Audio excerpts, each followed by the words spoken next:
Hello everyone, my name is Dr. Matthew Worwood. And my name is Dr. Cyndi Burnett. This is the Fueling Creativity in Education podcast. On this podcast, we'll be talking about various creativity topics and how they relate to the field of education. We'll be talking with scholars, educators, and resident experts about their work, challenges they face, and exploring new perspectives of creativity.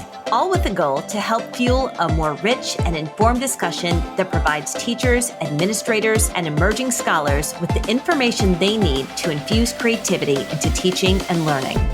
So let's begin. Hello, and welcome to another debrief of the Fueling Creativity in Education podcast. This is season 9, and this is our second debrief of the season. My name is Dr. Matthew Worwood. We never really introduce ourselves at the beginning of the podcast, Indian. This could be, someone could be watching this for the first time. Yes, so I will also introduce myself. I'm Dr. Cyndi Burnett. Great introduction there, Thank Cyndi. And we're the co-hosts of the Fueling Creativity in Education podcast. All right, okay, that was totally ad-lib. We're here to debrief the past 3 episodes that we've had on our show. We're now on to episode 6. We're about halfway through season 9. And why don't you share with us the 3 guests? Because as we know, I'm not great with pronouncing names. Sure. Cyndi. So our 3 guests that we've recently had are Marcy Klein, Dr. Marcy Klein, who is a pediatrician and entrepreneur of 3 Ducks Design. And then we had Raya Bidshahri, who is the director of the School of Humanity. And then we have Will Richardson, who was a former educator and now runs the Big Questions Institute. And they were 3 amazing guests offering 3 different perspectives. But we should probably start with Will Richardson and then move on to Raya, because they were both kind of connected to the model of schooling, right? So what was your takeaway with Will Richardson? Well, I think it was really interesting with Will because we had a lot of big questions in that episode, like lots of things that were really, what does the future of education look like? Do we need a revolution or evolution? But I think the really interesting thing that he said is schools right now are designed for schooling and not learning. And that's something that I've been thinking a lot about is what if we were to design a school that focused on learning and not on schooling? So what would you consider a school that you would learn at? I'll ask you that question. Well, the first thing I need to do is put that academic hat on, that I kind of like resist the fact that I'm an academic because I don't do traditional research, but I have to better understand what do we mean and what does Will Richardson mean when we say that it's built for schooling and not learning? Like, what's the difference between the 2? I think that's a really interesting question. And I don't think he answered that because we didn't ask that question. So boo. But I'm going to guess based on the rest of his response that schooling was focused on you learn something, you take a test, you show that you know it, you move on to the next thing. And I think that's different from learning because learning sort of, I think implies a more intrinsic view that there's something that you just enjoy learning about.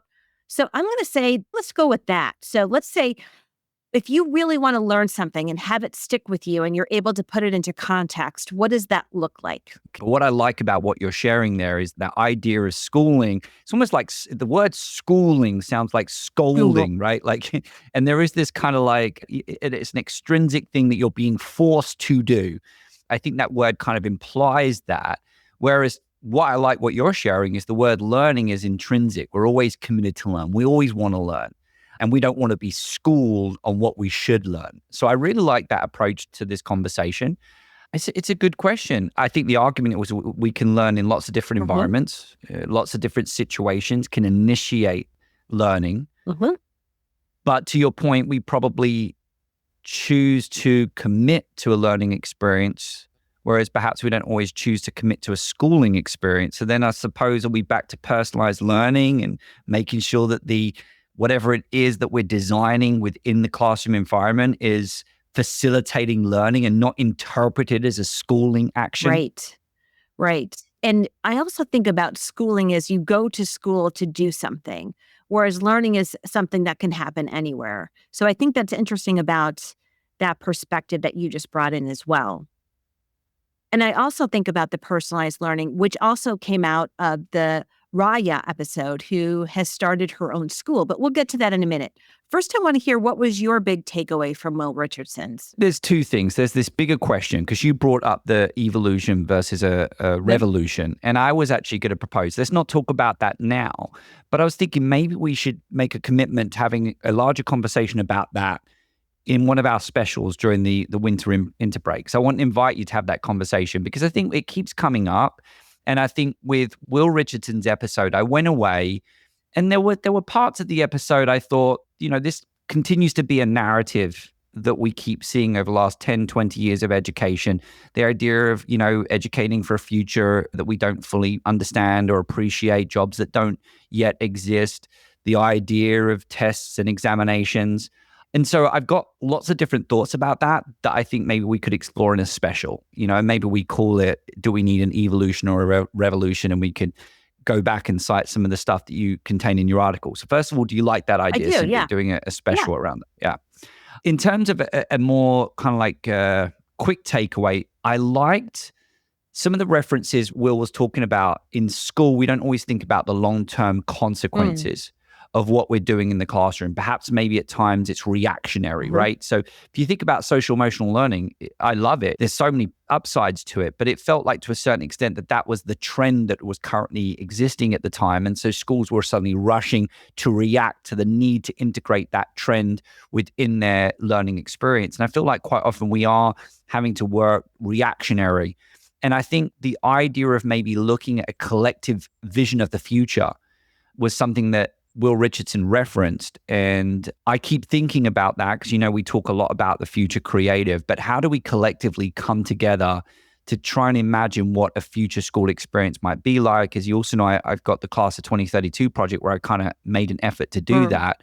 But I also think that's all part of being a good ancestor, that even if we can't necessarily, and just so you know, if we're talking about good ancestors, that's been a topic in our past podcasts, that even if we aren't at a point where we can realize that future, if we can at least collectively put together some type of vision that we can move towards within our career or as a district or a building or even just as the education community, particularly in the world of generative AI, I think that would be super helpful for us. And ideally, to reference again, a collective vision and how we might go about putting that together. I love that collective vision. And I think it's a yes and. So I know we've done some Marco Polos offline about, there is a lot of change that's happened in education. To say that we haven't had change in education is wrong. But have we had enough change?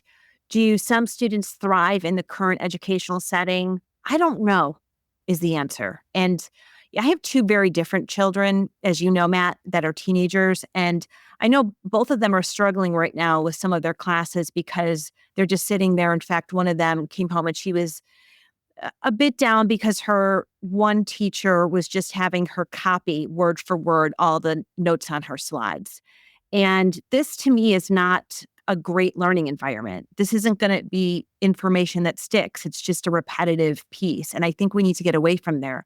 But I think there are a lot of environments and learning experiences and even schools, as we get into Raya's work, and maybe that's a good segue, to really look at different ways to teach and different modalities. But I think there's so much of that happening out there. Yeah, and so let's talk about Raya's episode, because you referenced there's so much of that happening out there. And I think Raya gave a really good example of how she's trying to make an effort to do that. And a couple of quick takeaways I think I referenced in the episode. I think it was my final question to Raya. Within my professional community, I've got a lot of teachers that have expressed an interest in wanting to create their own school.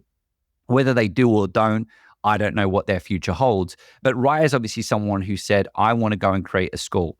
And one of the things that I liked a lot about it was I got a sense that there was an effort to establish objectives for what they want to accomplish within this school and the learning experiences that they offer. There was very much a business and entrepreneurial mindset that I felt Raya expressed as she was sharing the story about how she put the school together, as well as how she continues to facilitate and manage that school.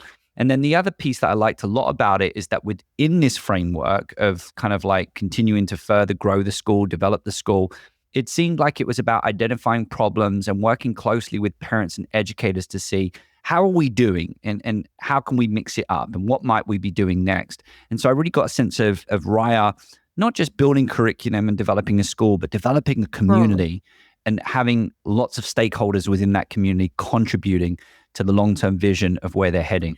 And one of the things I loved about her work is that she's having the students focus on global issues and working on project-based learning based on those global issues and really problem-solving things. And I really think that when we look at this type of learning, and it's an online program, it's an online high school, I don't know if you remember that, but this online high school that's all project-based learning and really focused in on what the students want to learn about, I think that's really exciting. No, it is. And again, it ties back to what we said. I mean, I don't want to kind of keep harping on around these discussions around Will Richardson, but I think it's connected, this personalized learning piece. It's like, all right, I'm interested in this, so I'm more intrinsically motivated to learn this particular topic. I'm less interested in this, but I'm being forced to learn that topic. So based on what we said earlier, is that now, am I now experiencing schooling? Because schooling says I have to learn this topic. But what I've been kind of reflecting on over the last few weeks is that there are things that I've learned during my time at school that have stayed with me and I continue to leverage, and it's knowledge that I continue to build upon to be the person I am today, both personally and professionally. There's other learning experiences, quite often things like math, if I'm brutally honest with you, that I'm not utilizing enough and therefore I have forgotten about. But at an early age, how would I know which piece of information I'm going to need and not need for a future I don't know? So maybe there is a need of a balance between schooling and learning. And I will say, and I brought this up to Raya, that within her model, they constantly have systems of assessment, less rigorous, the stakes are lower, but they still got systems of assessment to make sure that students are learning what they need to know.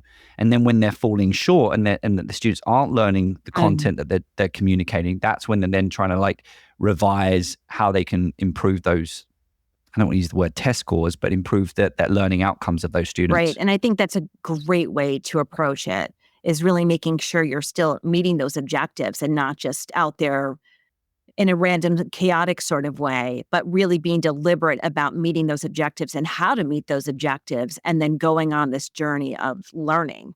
I think that's much richer than the sort of schooling that we were referring to earlier. I also wonder, Matt, and this sort of builds on what you were just saying, in terms of schooling, and you and I have had the conversation many times around knowledge and how much students need knowledge. So just because we can have access to knowledge at our fingertips through our phone and our internet and Google doesn't mean knowledge isn't important. Knowledge is important. So we want to make sure we frame that up front. And I believe in academics, and I like the academic journey because, well, we are academics, let's face it, so we like the rigor of learning something new and opening up a book and having to study it. But I do think that there is this balance that needs to be met. And I don't think that educators are necessarily aware of that balance that needs to be met and how they might meet it. And I think some teachers are doing a really great job in that, and other teachers might be falling short. I love it. And I think there's something that you said in there that's just starting to make a few things click for me. It's that concept, is that constructivist concept, is that only we can construct knowledge. Everything else is just information. So I suppose schooling is deciding the effective ways. It's one, deciding what information we're going to administer, and two, teachers deciding how they're going to best administer that information. But also the learning aspect is when the students are constructing knowledge from that experience. And so if knowledge construction is not happening, then learning is not happening. So maybe schooling is information delivery, knowledge is the learning piece, knowledge acquisition or knowledge construction, shall I say, is the learning piece. And the connection that I was making with what you said is that if I'm reciting information, or if I am having knowledge imposed on me, I must think this, or I must do it in this way. It's not really my knowledge. It's stuff that I could just Google. So I haven't learned. But the things that, whether it's the learning experience is effective, or perhaps I've got an intrinsic motivation towards it, it clicks. Right. And now I start seeing things in a unique way. I start making unique connections, and it now has more meaning to me. This information you've given me has more meaning to me, and now I can see exactly how I can apply it in my world or in the future. Mm. And there might be people, now I've shared that, might be people listening giving, yeah, duh, but Well, this back and forth has really helped assist me in doing that. And I suppose that's what Raya's doing, right? She's focusing on knowledge construction. right. And I think it's a great example of mini C creativity that James Kaufman and Ron Bagetto talked about. Yeah. Having those moments of like, oh, okay, so Yeah. this is how this works, and this is how I might apply it in my life. Yes, good point, because Mini C does capture all of those discoveries. So if we're not discovering any uniqueness, any novelty, any usefulness within that information, we're falling short of learning and falling short of Mini C. I love this. Do you want to bring more creative and critical thinking into your school? Look no further than our podcast sponsor, Curiosity to Create. Curiosity to Create is a nonprofit organization dedicated to engaging professional development for school districts and empowering educators through online courses and personal coaching. And if you're craving a community of creative educators who love new ideas, don't miss out on their Creative Thinking Network. Get access to monthly webinars, creative lesson plans, and a supportive community, all focused on fostering creativity in the classroom. To learn more, check out curiositytocreate.org or check out the links in the show notes for this episode. Okay, Matt, what did you think of Marcy Klein? What insight did you walk away from with our Marcy Klein episode?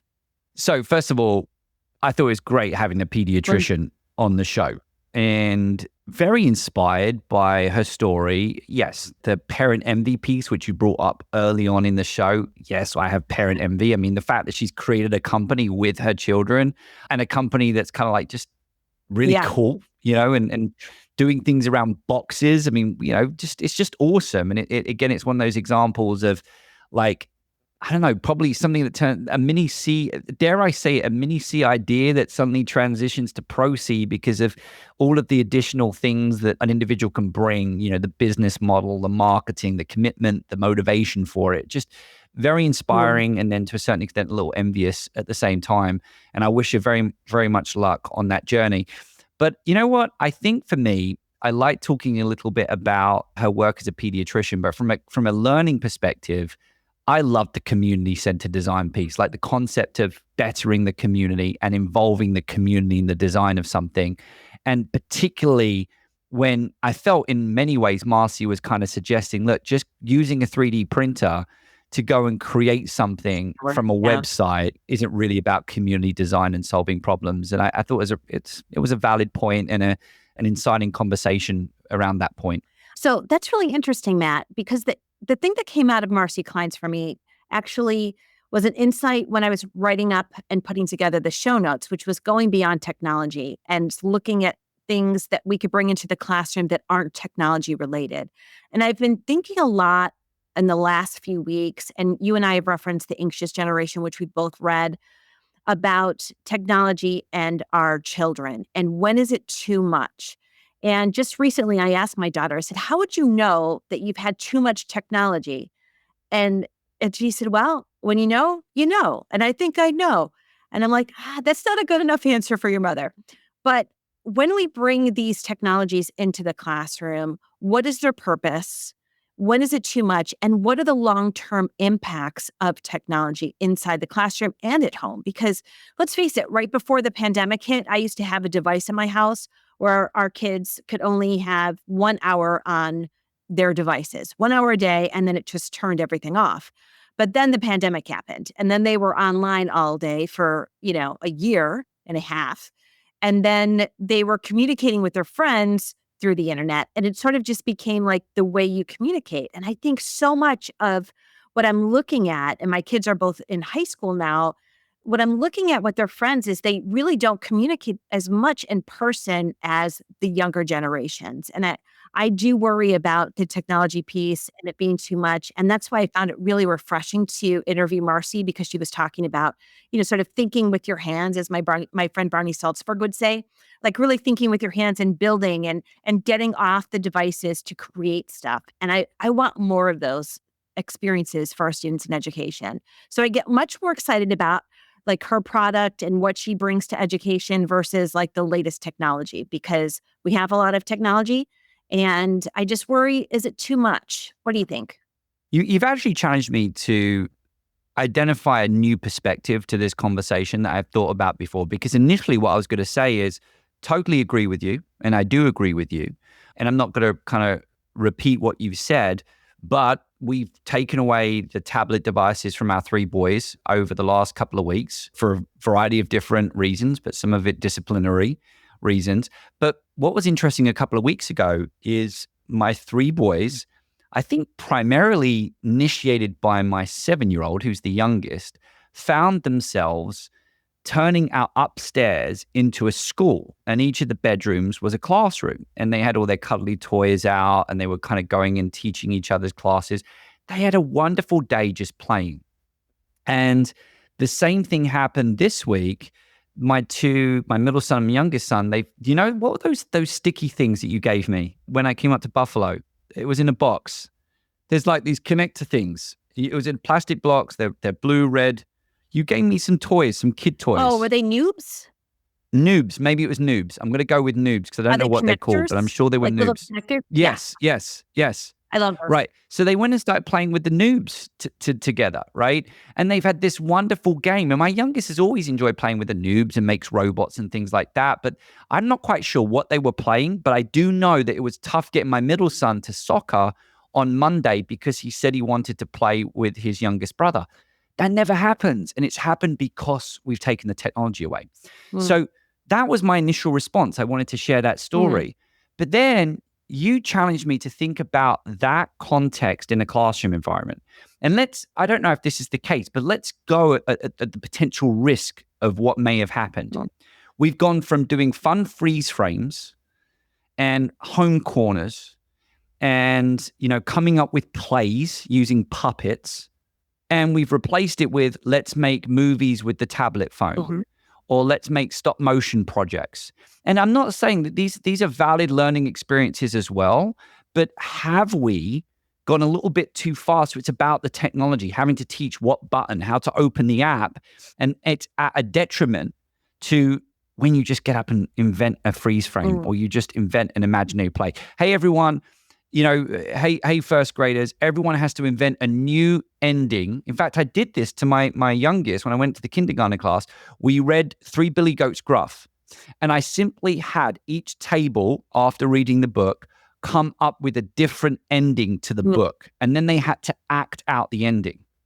Now, like are we potentially replacing those types of experiences with technological experiences, and therefore what is the impact of that? Right. And I haven't really thought about that, but with all the technology we have in the classroom, what is the non-technological learning experiences that we're taking away? And do we know the long-term consequence of that? You've got me raising that question based on what you just said. And it's a really good point. Well, Matt, I would love to hear from our audience. So we will make sure that we post this in our LinkedIn Fueling Creativity Education podcast group. So if you're not part of that group, join us in this conversation. We would love to hear from you.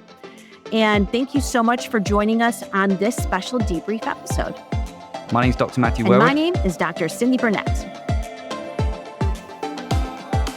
This episode was produced by Matthew Worwood and Cyndi Burnett. Our podcast sponsor is Curiosity to Create, and our editor is Sam Atkinson.